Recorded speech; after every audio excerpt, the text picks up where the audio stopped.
cipta langit dan bumi, maka ikutilah nabiku baginda Rasulullah Muhammad sallallahu alaihi wasallam. Coba Anda lihat, Bung, saudara-saudara Anda dari Islam.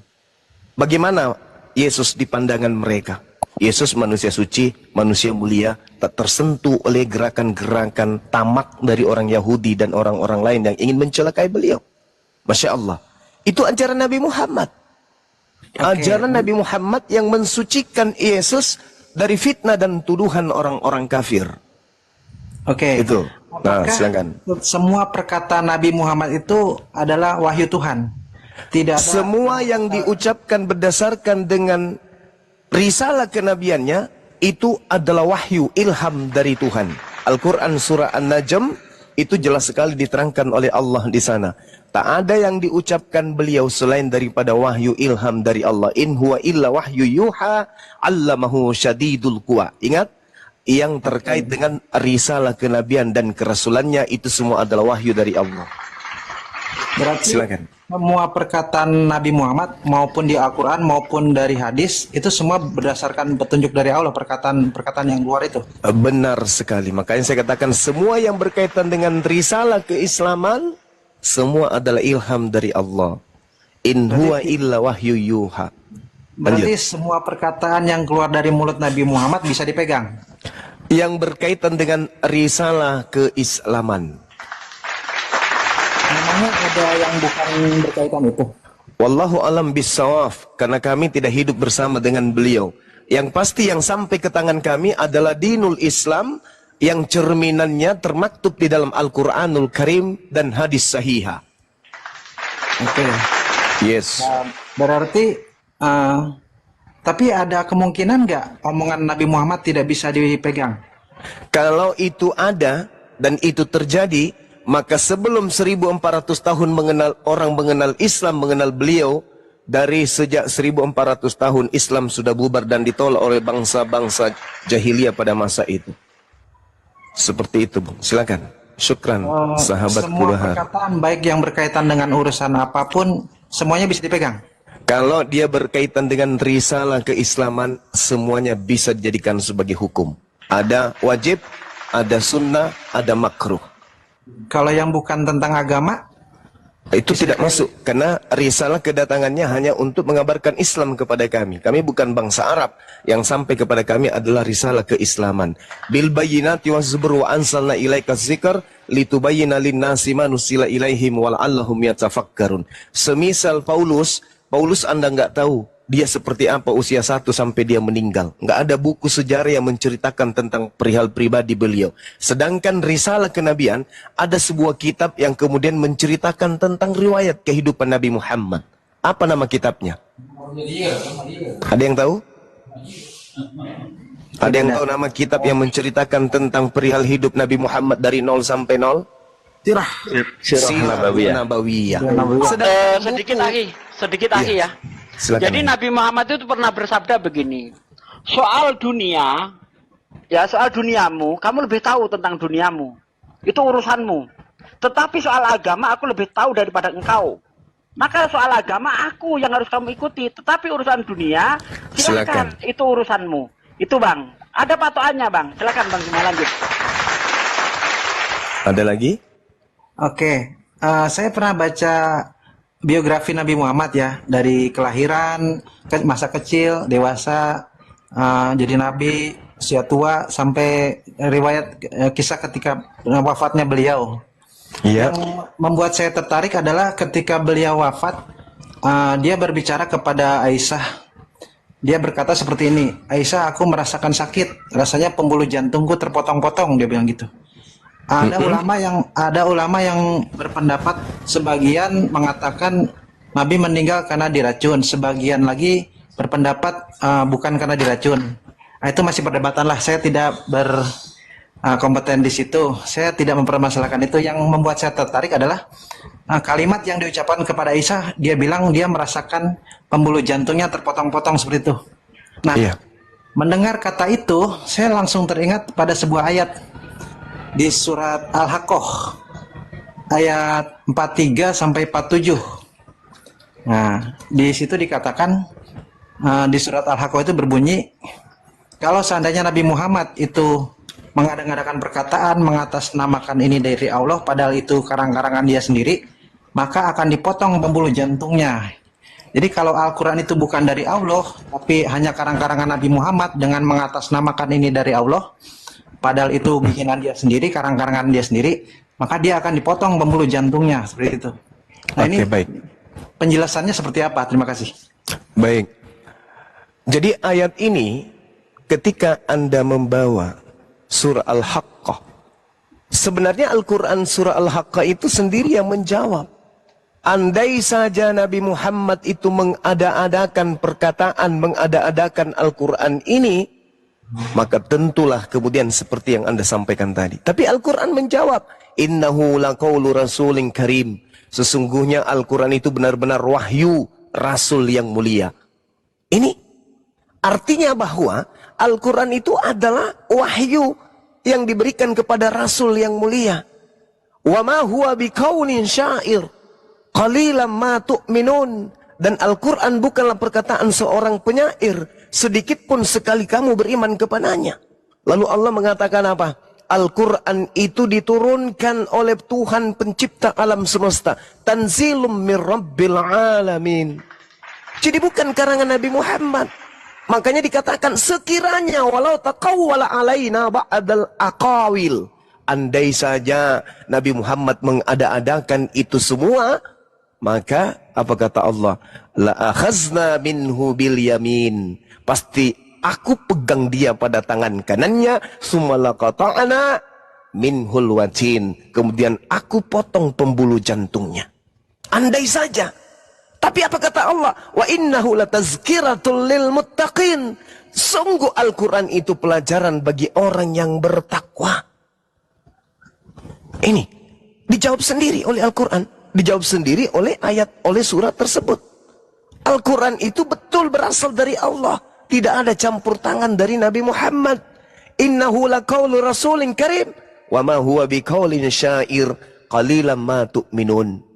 Jelas itu. Nah, terkait dengan kejadian yang disambung-sambungkan oleh misionaris, oh ini harus disambung-sambungkan ke hadis ini supaya seakan-akan Nabi Muhammad itu mati karena mengada-adakan Al-Quran. Enggak ada hubungannya dengan ayat itu.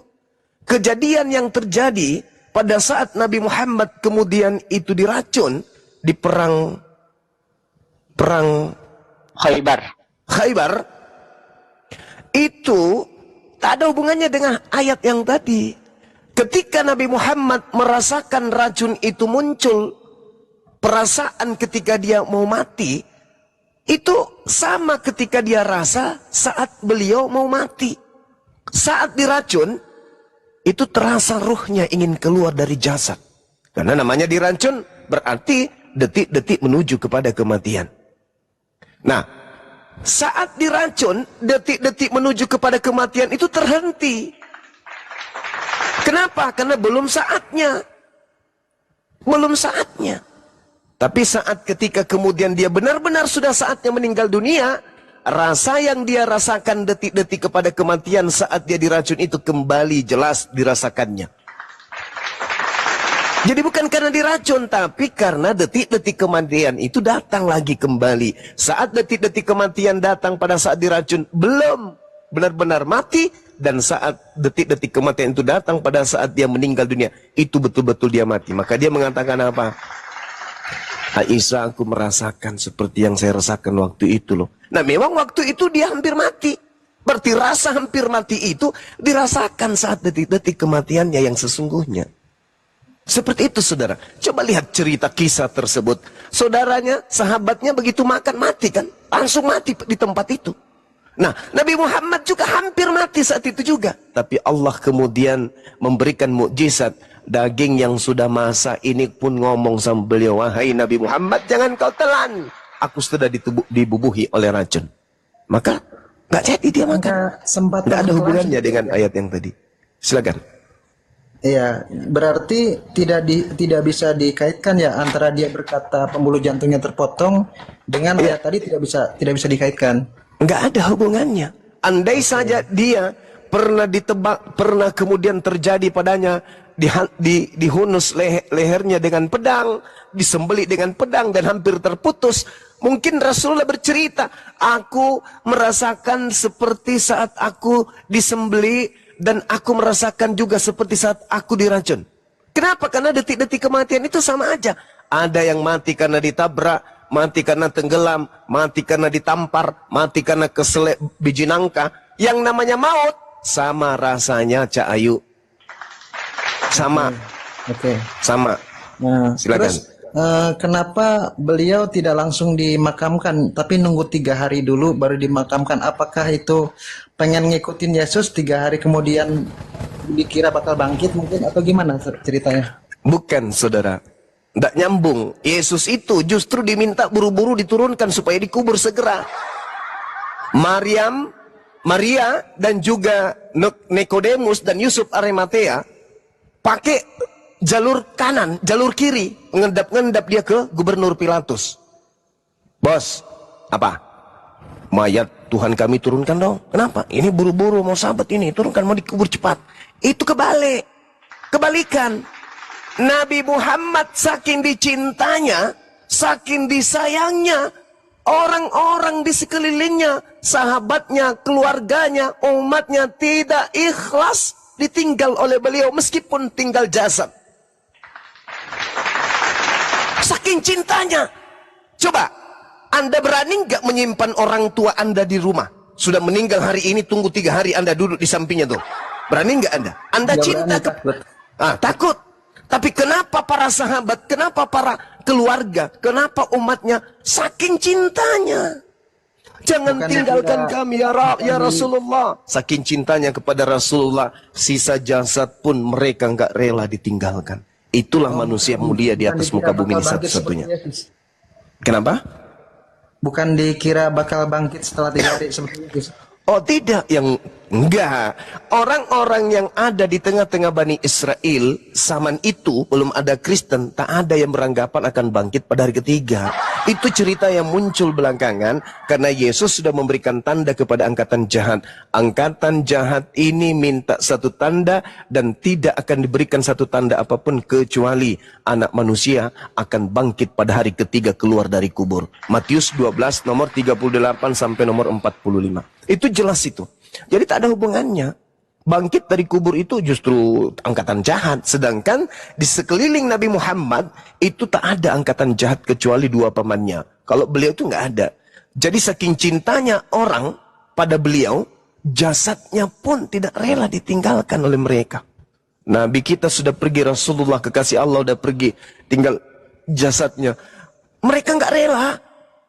Nggak rela jasad ini pergi, nggak rela Nabi ini pergi. Saking mulianya, saking dicintainya oleh umatnya. Nah sekarang orang yang paling kita cintai itu siapa? Bini, istri kita, wanita kita.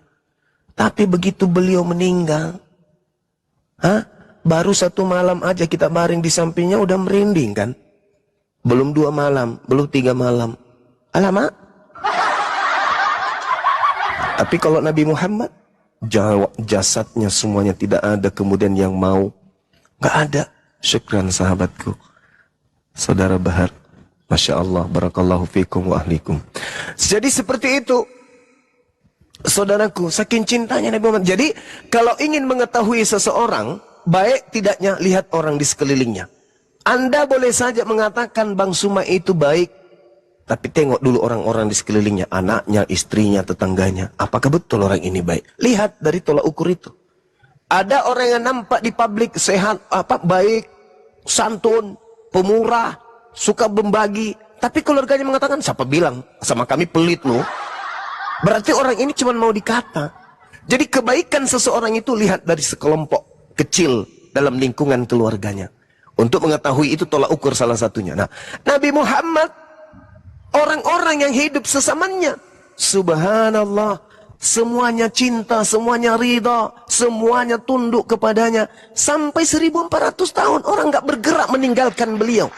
Sehebat apa dunia barat kemudian merusak citra beliau dengan berbagai macam fitnahan. Apakah Timur Tengah dalam hal ini orang-orang Islam yang ada di sana lepaskan itu semua? Enggak. 1400 tahun silam. Padahal kalau dipikir, ngapain kita ke tempat lahir beliau, buang harta banyak-banyak dan itu setiap saat memperkaya mereka orang-orang di sana? Tapi tidak. Karena kecintaan kami rela, bahkan nyawa kami rela lepaskan demi untuk kecintaan kami kepada baginda Rasulullah Muhammad SAW. Berbanding terbalik dengan Yesus. Kristus yang mati terkutuk di atas tiang salib, jangankan untuk dikenang di tempat ia lahir, untuk sekedar dihormati aja kagak. Kenapa? Karena Nabi Isa-nya tak ada lagi, diangkat dia. Yang ada itu adalah penggantinya Kristus ini. Begitu juga Paulus. Jangankan untuk memuliakan dan menghormati mereka, beliau, orang-orang Kristen aja gengsi dan malu membicarakan Paulus di tengah-tengah umat Islam. Itu fakta, itu real. Itu fakta, itu real. Bahkan mengakuinya sebagai nabi aja Kristen tidak percaya diri. Itu. Padahal yang menghadiahkan 13 buku Paulus. Yang menghadiahkan keselamatan dengan matinya Kristus di atas salib, Paulus. Yang menghadiahkan, menghalalkan segala macam makanan, Paulus. Yang membolehkan segala sesuatu, Paulus. Yang mengajarkan, jika kau berkata Yesus Tuhanmu, maka engkau akan diselamatkan, Paulus. Tetapi Paulus dilenyapkan untuk mengakuinya sebagai nabi aja kagak. Masih dibuatkan basilikanya ada. Ada basilikanya di Roma Vatikan ada. Apanya tuh? Basilika Paulus ada. Mengenang dia ada, monumennya ada. Iya, tapi di internal nggak bisa dijual keluar. Ya, banyak yang pengunjung ke sana, Pak.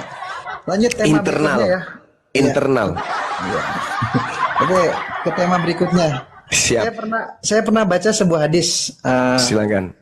Itu Zaid bin Sabit pernah diperintahkan oleh Nabi Muhammad untuk mempelajari kitab-kitab Yahudi. Nah, setelah dia membaca sekian banyak, kemudian dia menceritakan isinya kepada Nabi Muhammad. Nah, dari hadis itulah banyak pandangan-pandangan yang beranggapan berarti Nabi Muhammad itu sebagian isi Al-Quran itu terinspirasi dari kitab-kitab Yahudi, bukan dari wahyu Tuhan langsung. Dari pandangan orang-orang seperti itu, Pak. Gimana jawaban atas tuduhan itu, Pak? Iya, baik. Jadi kalau kita lihat di dalam Al-Quran surah Al-Ankabut, Allah menyatakan, engkau wahai Nabiku Muhammad tidak pernah kemudian membaca sesuatu kitab pun sebelum adanya Al-Quran, dan engkau tidak pernah menulis suatu kitab dengan tanganmu sendiri. Sekiranya engkau pernah membaca dan menulis, niscaya ragu orang-orang yang mengingkarinya. Said yang Anda sebutkan, putra dari Sabit, itu adalah seorang sahabat yang cerdas dan yang cakap. Karena itulah kemudian Nabi Muhammad SAW melantik beliau, mempercayakan beliau untuk menduduki posisi sebagai sekretaris penulis wahyu, yaitu Said itu tadi. Tiap kali wahyu ini turun, Nabi Muhammad kemudian mendiktekan kepada Said bin Sabit. Lalu Said kemudian langsung menghafal dan menuliskan apa yang diperintahkan oleh Rasulullah. Kemudian Sabit ini itu juga ditugaskan untuk menulis surat. Nabi mendikte, kemudian Said menuliskan. Jika penulis surat itu berbahasa Arab, maka tugas Said ini adalah menerjemahkannya ke dalam bahasa mereka. Oleh sebab itu, Said ini dituntut menguasai banyak bahasa. Jadi pada tujuannya, Said hanya diminta untuk belajar tentang bahasa-bahasa di mana Nabi Muhammad surat itu, kemungkinan Nabi Muhammad akan mengirim surat kepada orang-orang yang ada sekelilingnya. Termasuk ketika beliau kemudian buta aksara Yahudi, aksara Ibrani, Nabi Muhammad kemudian memerintahkan Said bin Sabit untuk mempelajari aksara bahasa-bahasa yang dituturkan oleh orang-orang Yahudi di sekitarnya. Seperti itu, saudara. Jadi bukan tujuannya untuk mempelajari, bukan tujuannya untuk mengkaji data-data sebelumnya, enggak ada itu, enggak ada sejarah yang menceritakan itu. Said hanya diminta untuk belajar agar Said bisa menerjemahkan surat yang datang kepada Nabi Muhammad, karena Nabi Muhammad adalah presiden, Nabi Muhammad adalah raja, Nabi Muhammad ini adalah pemimpin tertinggi di kalangan mereka. Maka sekretarisnya pun harus mengajarkan kepada dia tentang apa isi surat tersebut. Nah, untuk itu beliau Said harus belajar. Seperti itu, saudara. Izin Bang Gan, sebelum dilanjut, izin Gurunda ya. Silakan. Kebetulan yang mau mualaf ini mungkin lebih baik disegerakan dulu. Nanti Bang Gan Pagan ya, standby dulu di sini. Bang Ustadz monitor. Kang Dito, Ustadz siapa tadi Kang Dito?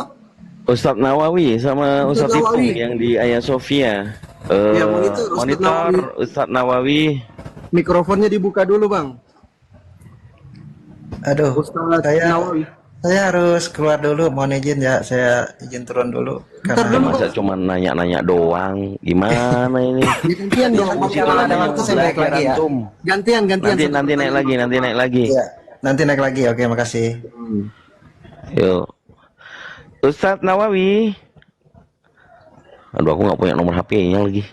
Ustadz Sugi bisa hubungi Ustadz Ipung nggak? Pak De Sugi. Dari tadi belum monitor dia. Ustadz Nawawi monitor. Tolong di follow juga ya teman-teman. Dari yang- Ustadz Ipung rupanya yang mau mualaf. Iya Gurunda, iya Bang. Ada hal apa kok beliau tidak sahadatkan langsung? 3 orang langsung, jadi beliau ingin apa namanya? Jadi kita mempersaksikan di sini juga begitu Gurunda. Masya Allah, Subhanallah. 3 Jadi- orang langsung. Jadi kita tunggu ya. Nah, sahabat-sahabat sekalian, sambil menunggu kita untuk sebagai pembendaharaan ilmu, Nabi kita yang mulia, baginda Rasulullah Muhammad sallallahu alaihi wasallam, mengapa kemudian meminta kepada sekretarisnya belajar bahasa-bahasa yang digunakan oleh raja-raja di sekelilingnya, seperti bahasa Suryani, Ibrani, Aram dan seterusnya, bahkan bahasa Yunani. Karena Nabi Ezra Muhammad membuka kitab itu di depan mata seluruh umat karena ia berdiri lebih tinggi dari semua orang itu. Ya, stop. Ezra itu adalah seorang nabi rasul yang dihormati di kalangan Kristen, di kalangan Yahudi dan di kalangan Islam. Kalau di Al-Qur'an itu pernah dengar nggak nama Uzair? Pernah dengar? Pernah. Pernah ya di Al-Qur'an ya.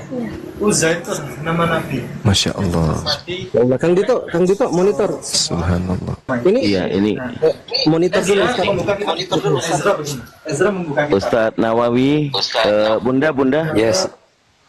Iya, Ustadz, mungkin bisa turun dulu sebentar, habis itu keluar TikTok, kemudian masuk lagi. Itu udah bisa kayaknya. Udah bisa open cam.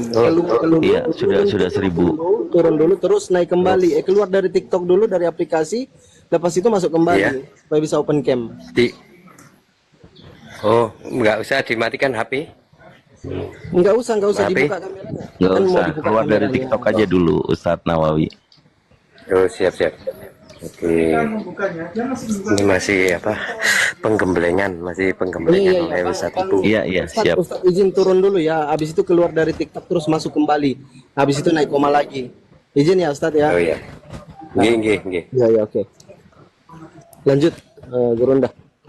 Iya, jadi Nabi Muhammad kemudian mengajak sekretarisnya Said bin Sabit ini untuk mempelajari aksara Ibrani, aksara Suryani, ya.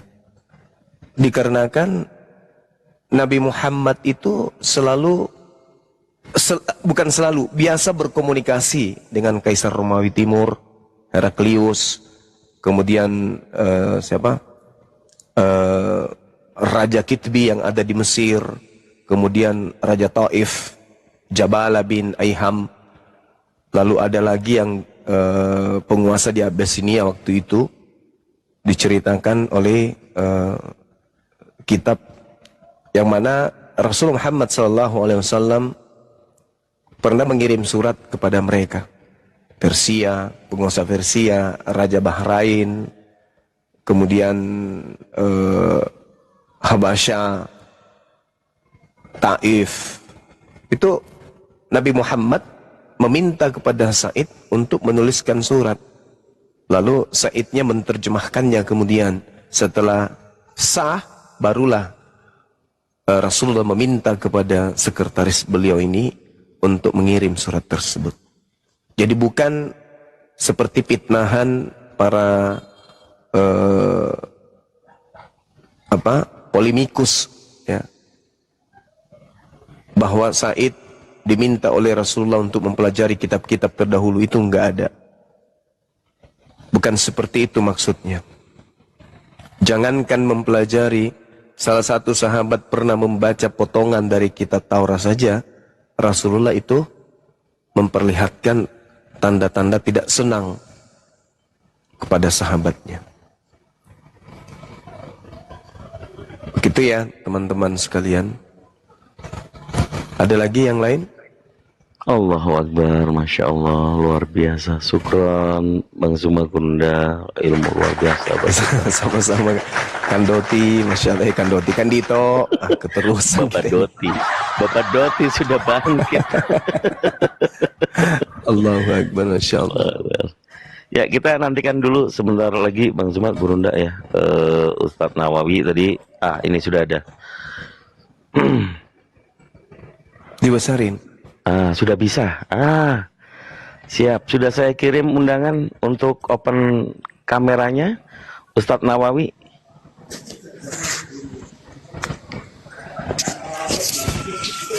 Ustadz Nawawi.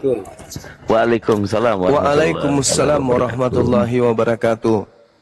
Alhamdulillah. Alhamdulillah. Taqabbalallahu minna wa minkum. Wa minkum akhina. Barakallahu fiik. Silakan di apa namanya, di accept, disetujui untuk open kameranya Ustadz Nawawi. Ini kan sudah. Belum itu. Itu baru.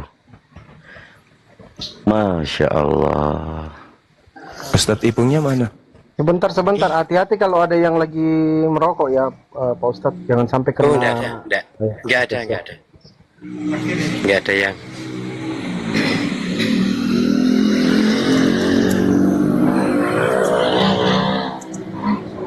Suaranya knalpot. Beliau ini, ibu ini yang mualaf. Alhamdulillah. Pemuda ini, Allahu Akbar. terus bapak yang itu hari ini mualaf. Allahu Akbar. Yang ibu itu 4 hari yang lalu ke rumah. Allahu Akbar. Takbir. Masya Allah. Allahu Akbar. Allahu Akbar. Tak terasa. Masya Allah. Ini masih penggemblengan. Makanya lama, mohon maaf ya saudara-saudaraku semua. Gak apa-apa Ustaz. Ini di mana Ustaz? Di Manado? Palu? Arema. Oh, Di Malang. Malang. Siap. Ini calon mualaf disuruh baca Bible. Pembuktian. Masya Allah. bahwa Yesus adalah Islam. Yesus berubah. Yang terutama ialah, dengarlah, hei orang Israel. Saya mendekat dulu Tuhanlah Allah di sebelah situ. Tuhan Biar nggak kena kamera. Esa. Di sebelah situ biar nggak kena kamera. Iya. Dalam Yesus berubah. Yang terutama ialah, dengarlah, hai orang Israel, Tuhanlah Allah kita, Tuhan itu Esa. Ya, jadi Yesus ditanya oleh umat, wahai Yesus, hukum terutama atau perintah yang utama itu apa? Yang terutama, yang paling tinggi, undang-undang paling tinggi itu apa? Yesus menjawab ini. Bahasa Ibrani ya, bahasa aslinya orang itu. Shema Yisrael, Adonai Elohenu, Adonai Echad. Itu kata Yesus. Apakah saudara-saudara bisa mendengar? Bisa. Lanjut. Bisa. Assalamualaikum. Tuhan kita. Waalaikumsalam warahmatullahi wabarakatuh. Bang Zima, izin. Bang, sebentar bang. Sabar.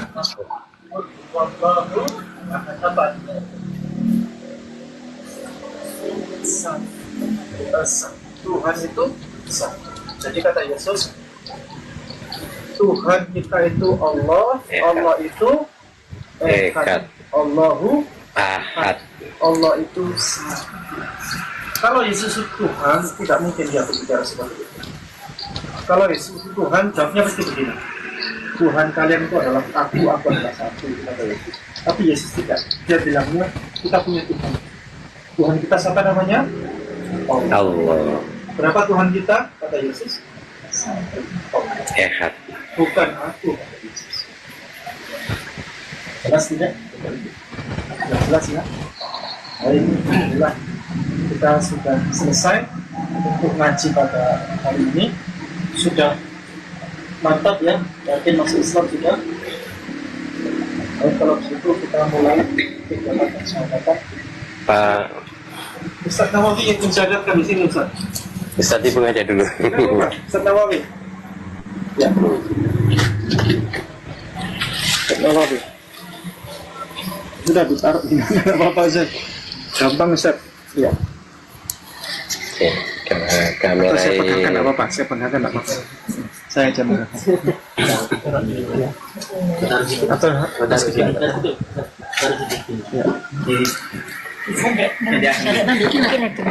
Sing ngeru gambar. tinggal kok. Itu sing pernah nol.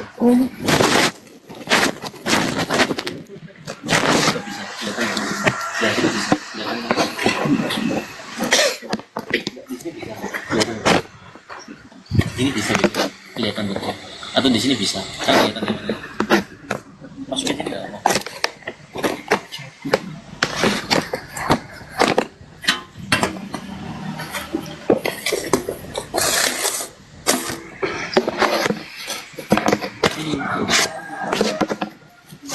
Kayaknya aja mas. Ini bagian Kayaknya aja kalau mahan. Masukin itu nggak bisa. Masuk ke sini dok. Masuk ke sini. Sudah sudah.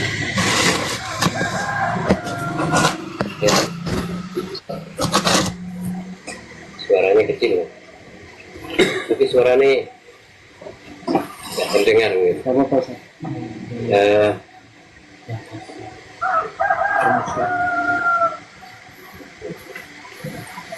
Dan alhamdulillah untuk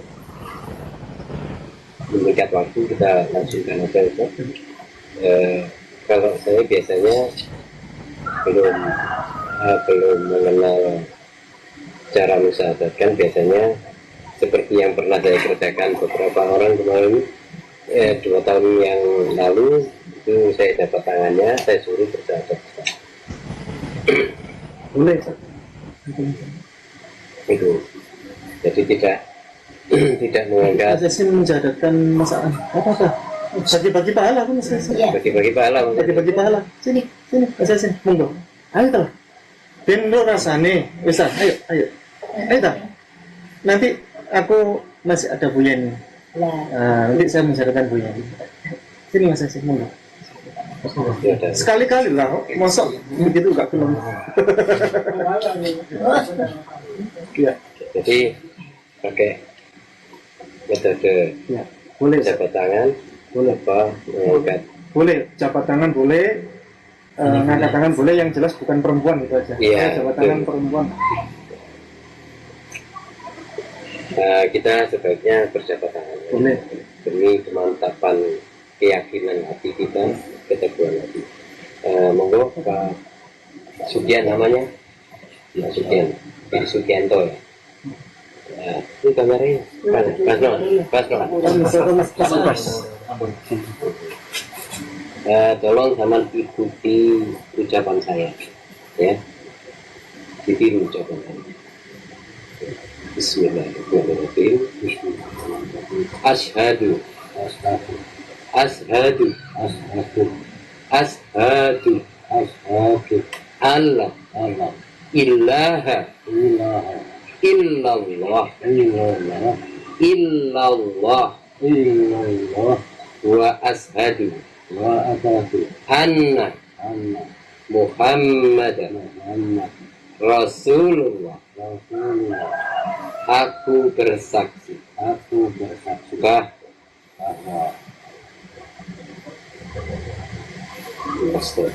aku bersaksi bahwa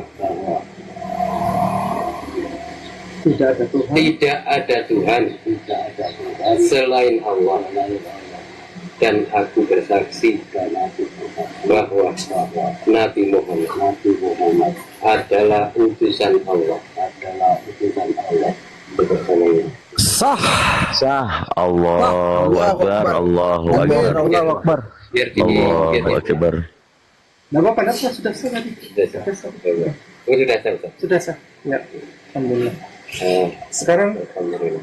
Mas Yasin, minta tolong Ustadz Yasin, Ustadz Ahmad Yasin, Muhammad Yasin, untuk menjadatkan Ananda. Ini Aan, Mas Aan. teman pindah ke sini. Nggak apa-apa. Nggak usah kopi apa. Oh, Mas Yasin. Mas Aan pindah ke sini.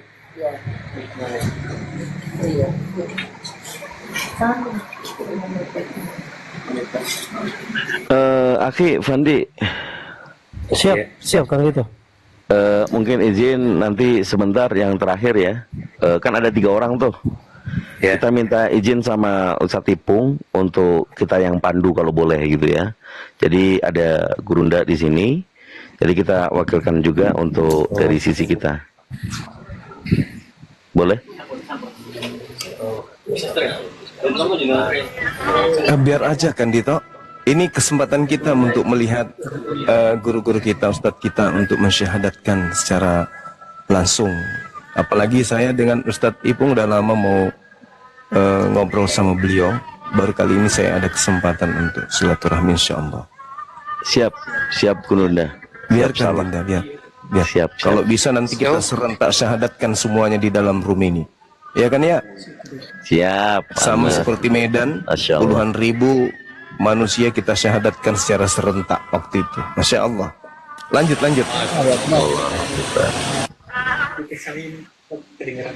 Hah?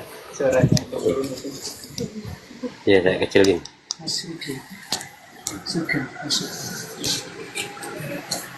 Saya juga baru pertama masyarakat. Jadi mudah-mudahan yang pertama betul-betul Ustadz Yasin. dan sebenarnya orang yang terpilih menjadi orang pertama yang saya syahadatkan. Mudah-mudahan kesehatan pertama ini berkat saya yang bisa istiqomah menjadi bagian dari keluarga muslim dan bisa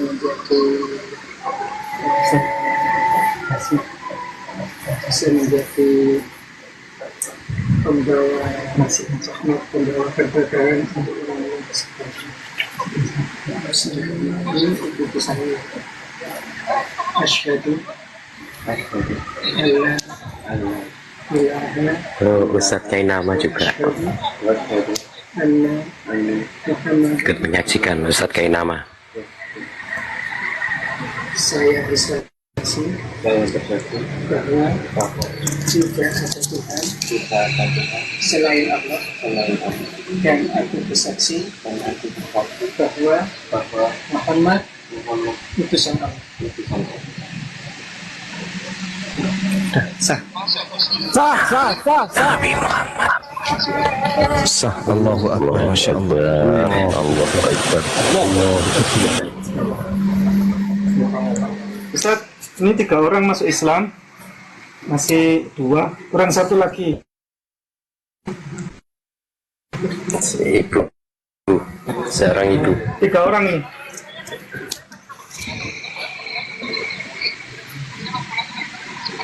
Ya, Ustadz Kainama.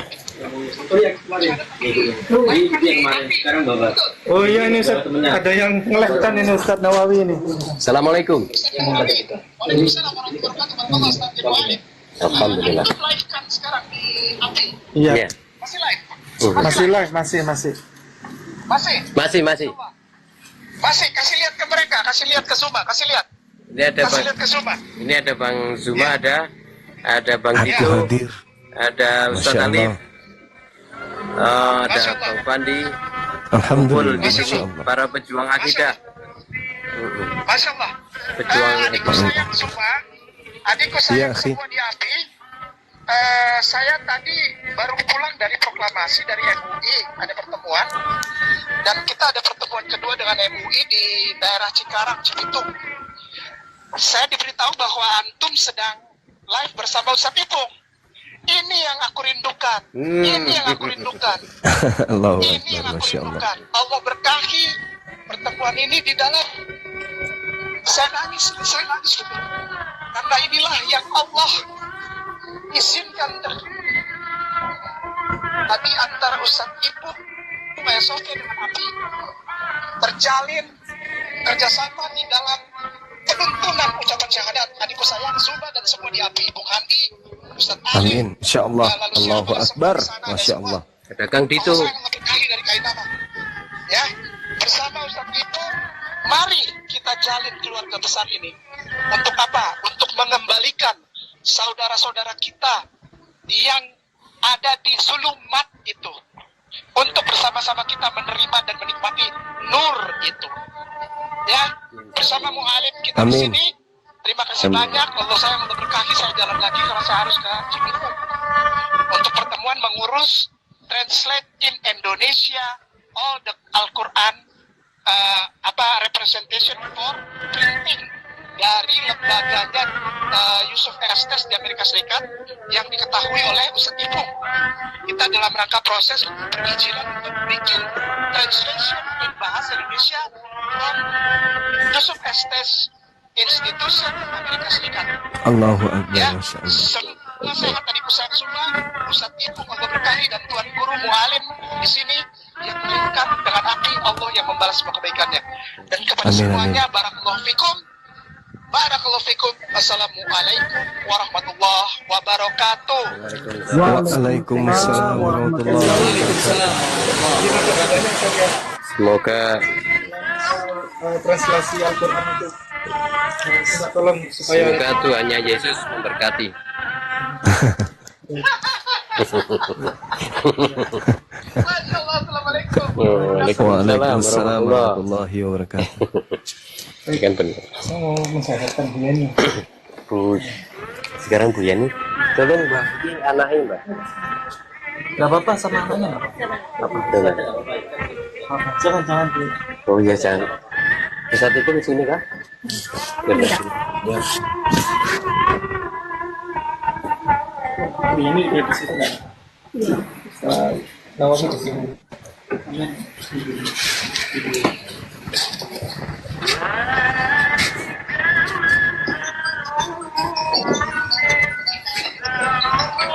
Orang ini Gondrono.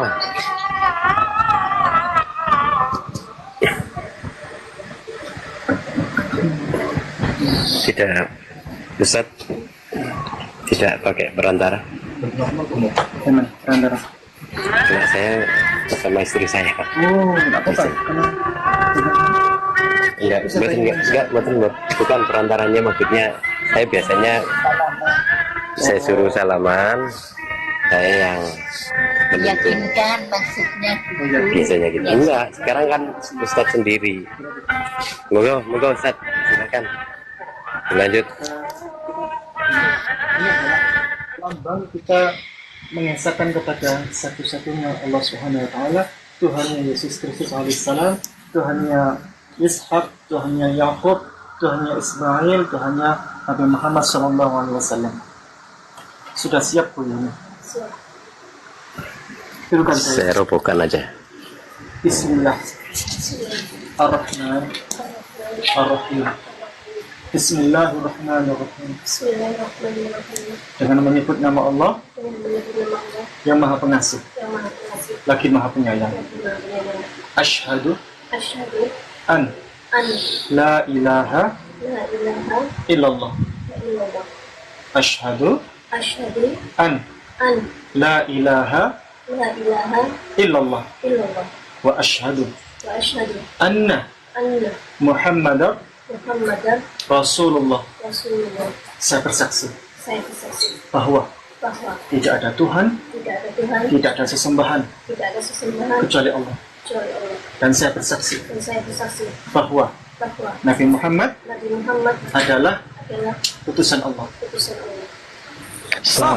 Allahu Akbar. Allahu Akbar. Allahu Akbar. Dengan hati saya bertanya kepada beliau, sekarang beliau ini agamanya apa? Islam. Alhamdulillah, Allahu Akbar. Allahu Akbar, Allahu Akbar. Kita berdoa pada sore hari ini. Mas Aan kembali di sini. Pak Subianto kembali di sini.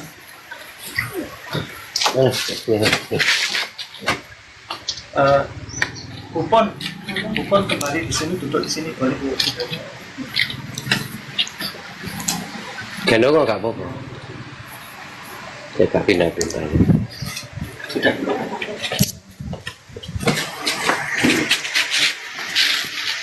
Alhamdulillah 3 orang masuk Islam plus 4 orang sebenarnya sama 4 orang. Kupon.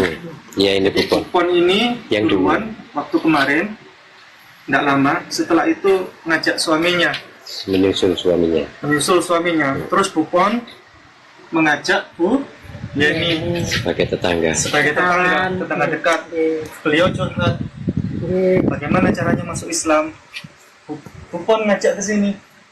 Terus Mas Aan agak jauh tempatnya dari sini, dari Sitiarjo, datang ke sini juga untuk bersyahadat.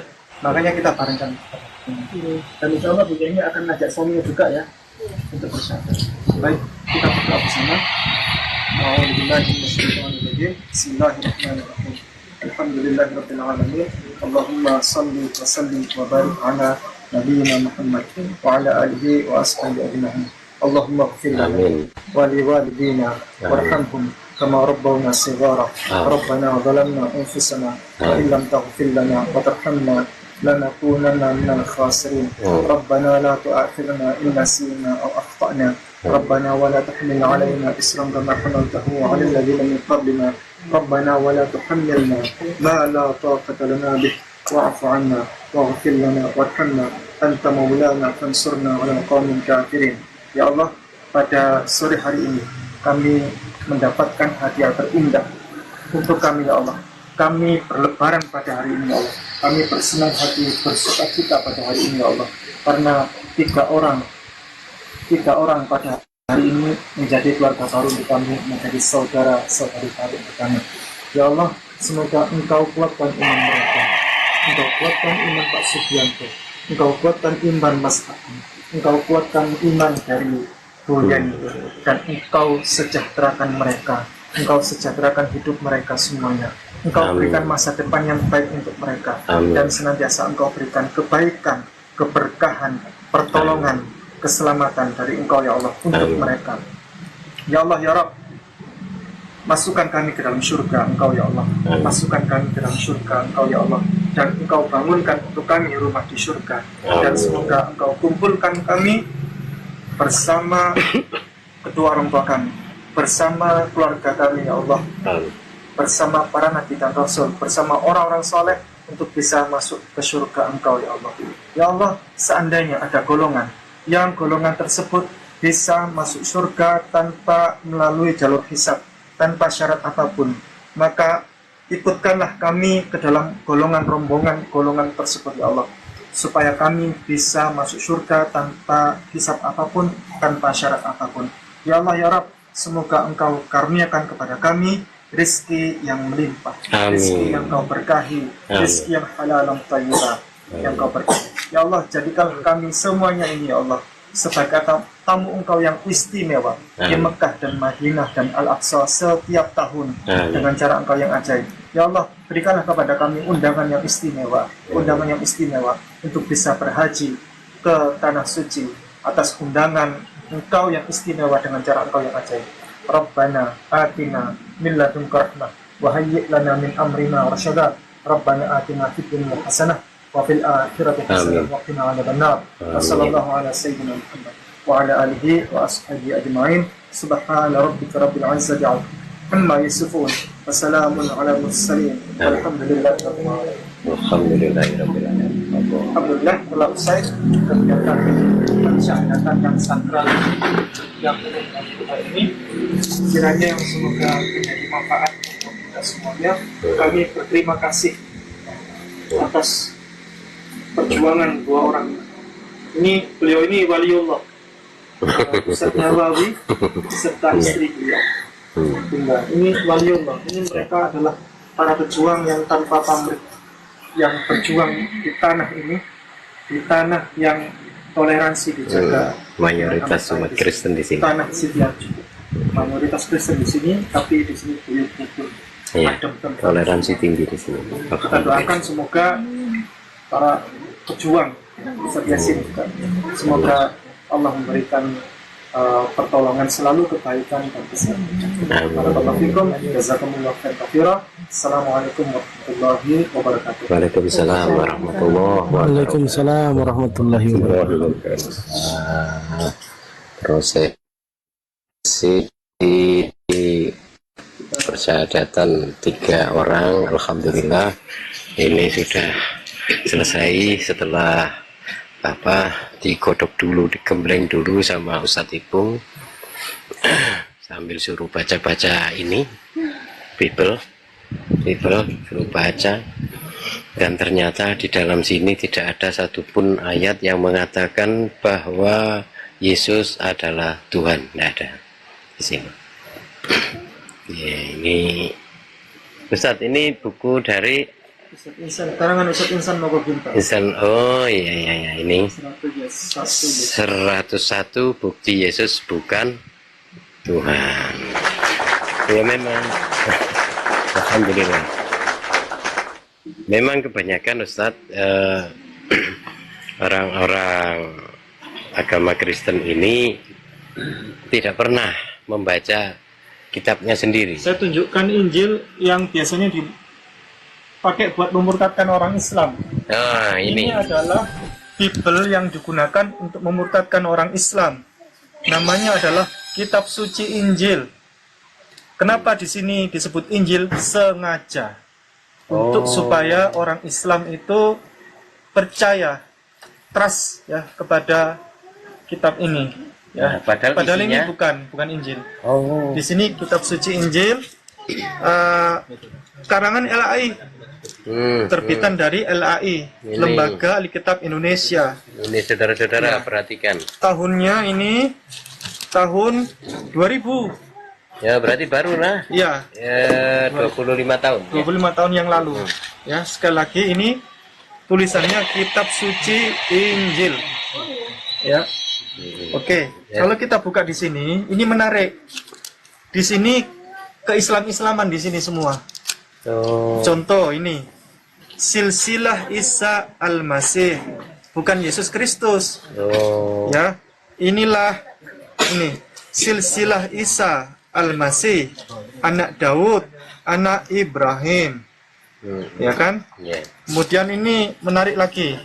Di sini semua di sini adalah Isa. Ini kelahiran Isa Al-Masih. Terus kemudian ini kembali dari Mesir. Ini Isa dipermandikan oleh Nabi Yahya. Jadi bukan Yohanes. Supaya orang Islam ini familiar dengan kata-kata ini, dengan kata-kata Isa, dengan kata-kata Ibrahim. Jadi semua kata-kata itu sudah dipakai dengan kata-kata Yahya. Ibrahim. Ustadz, boleh nanya Ustadz? Ya. Ini terbitan tahun berapa Ustadz Ipung? Terbitan tahun 2000. Wow, berarti masih gencar kali ya. Lembaga Bible. LAI. Oh, LAI. LAI Jakarta. Itu tengoklah kan 2000, artinya memang masih gencar kali memang mereka ini. Enggak Ya, patah Assalamualaikum warahmatullahi wabarakatuh. Iya, ini sebagai bukti. Ini sebagai bukti ya, Masya Allah. Warna emas. Emasnya ini bisa ditimbang. Mumpung sekarang emas lagi mahal 1, kalau saya timbang, saya pulang kaya raya. Iya, ditimbang. Tapi Daya tariknya itu, daya tarik itu, Ustaz. Daya tarik. Emas kan? Tulisannya pun emas. Ini kalau diambil tulisannya bisa ditimbang ini. Ditimbang. Jadi berapa on itu? Nanti saya kasihkan kupon ya. Iya. Ya, jadi supaya menarik gitu ya. Iya. Terjemahan ini. Terjemahan bahasa Indonesia. Masya Allah. Jadi memang sengaja beliau mereka. Nah ini sekarang kalau kita bantah-bantahan siapa yang niru siapa ini sudah bukti. Jadi kalau ada yang masih mengatakan bahwa Isa bukan Yesus atau Yesus bukan Isa, itu berarti belum baca buku ini. Nah, Belum baca ini. Atau kurang ngopi masih. iya keren. Oh, tapi Atau yang dibahas jangan-jangan ini ini Ustaz, jangan-jangan istilah saya lai itu jangan-jangan diduga lai itu lembaga lupa ayat Injil. Itu kan Yesus, bukan Isa. Ini menarik.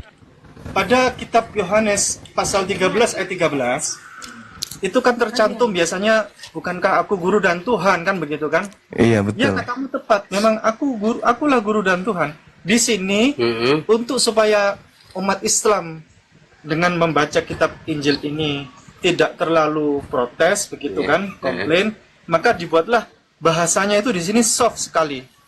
Bahasanya contoh kita buka, ya diperhalus halus. supaya tidak terlalu ibarat manusia tulang lunak gitu berarti ini kitab ini ya. Soft selling ya, supaya soft selling ya. Di sini tulisannya ini. Kamu menyebut aku guru dan junjungan. Memang demikianlah ada.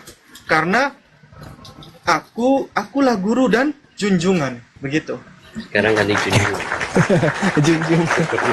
Jadi supaya Islam ini soft ya. Jadi lebih halus. Lebih familiar.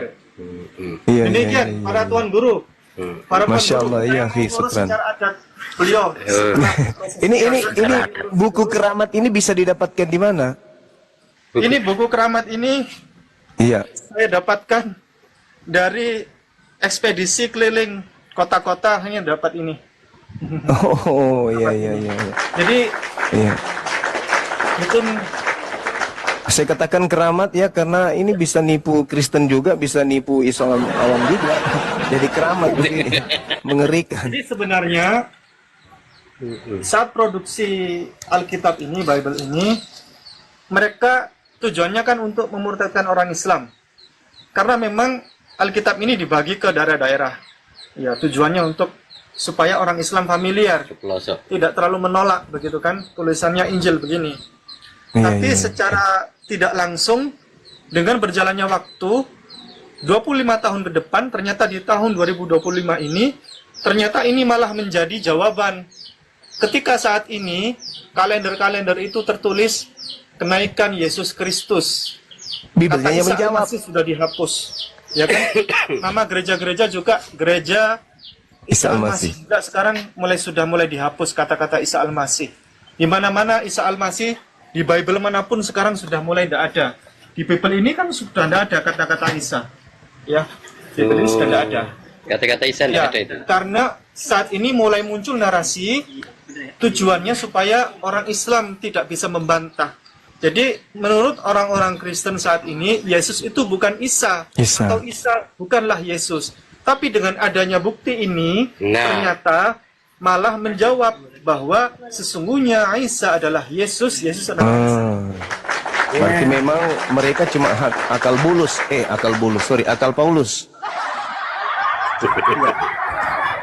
Jangan-jangan. Demikian, ya, Ustaz. Iya, makasih Ustaz. Terima kasih Syukran. banyak. Masya Allah. Masya Allah. Sukses selalu, sehat selalu. Amin. Sebentar Ustaz, izin Ustaz, izin Ustaz, Ya. izin. Di tempat Ustaz saya Ipung. maghrib. Lanjut. Ini Ustadz Ipung ya, ini ya. Ya. Oh, ini yang sering saya lihat di radio itu, radio apa? Di YouTube itu ya? Yes. Masya Allah. Beliau. Salam kenal Ustadz Ipung. Nama Salam saya kenal, salam hormat. nama saya Ardiansa Ustadz Ipung. Assalamualaikum. Masya Allah, alhamdulillah. Mas Ardiansa ini orang perbatasan Jawa Timur ya, Ustaz Ardiansa. Saya Mojokerto Ustadz Ipung. Oh, Mojokerto. Dekat sekali. Loh, jenengan pundi? Ya, Majapahit. Oh iya, Insya Allah betul Ustadz kapan-kapan Ipung. saya mau ekspedisi ke Mojokerto untuk mempelajari tentang Majapahit karena Dengan senang hati Ustadz Ipung. ada masa transisi antara dengan Hindu dengan Islam itu Betul. kami mau mempelajari budayanya. Betul Ustadz Ipung. Kang Dito sama Bang Ardi ambil alih ya. Di sini jadwalnya. Maksudnya dirungkatkan. Saya rungkatkan gitu maksudnya. Gimana? Alat majang, Bang Zuma sama saya salah. di sini. Siap. Teman-teman yang ada di sini. Terima kasih terbanyak para Ustadz semuanya. Iya, Saya Ustadz, izin iya, Ustadz. balik kanan. Iya. Terima kasih Ustadz Ipung. Makasih. Masya Allah. Ada prosesi berikutnya yang harus kami Ini selesaikan. ada prosesi khusus untuk Iya, baik. para Saya, mualaf ini. Masya Allah. Iya. Juga masalah KTP ini yang belum Ustaz.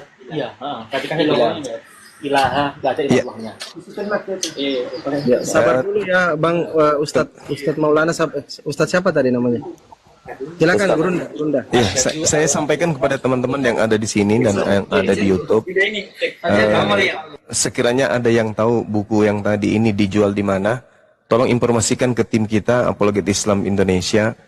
Kami Apologet Islam Indonesia harus memiliki buku ini sebagai bukti kepada polemikus penyembah makhluk yang kata mereka digantung dengan cara kutuk di atas salib, agar mereka ini punya wajah, punya muka, bahwa selama ini yang mengklaim bahwa yang memirip-miripkan Nabi Isa dengan Yesus itu bukan Islam tapi mereka.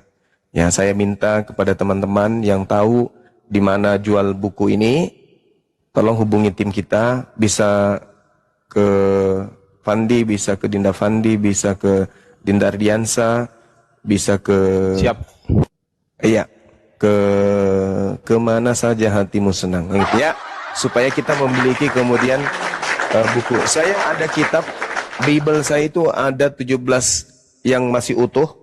Kalau yang saya hitung dari terjemahan-terjemahan yang sudah usang tapi udah berantakan, maksudnya udah lapuk, itu ada sekitar 4. Berarti saya sudah punya Bible lebih 20 Bible kuno. Yang baru juga ada dalam bahasa Ibrani dan seterusnya, dan saya sangat membutuhkan teman-teman yang tadi yang diperlihatkan oleh Ustadz Ipung sebagai bukti kepada Pak Bombong khususnya yang suka mencuri-curi kitabnya Yahudi, bahwa sebenarnya kalianlah yang disebut serigala itu.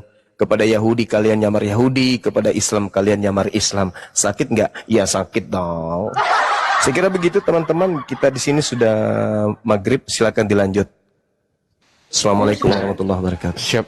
Waalaikumsalam warahmatullahi wabarakatuh. Iya, Gurunda, insya Allah kami juga berusaha untuk mencarikan buku tersebut karena di sini markasnya Oten juga di daerah kami. Baik. Itu ya Mas Ardi muncul. Iya, panjenengan saking pundi, Pak? Panjenengan saking pundi?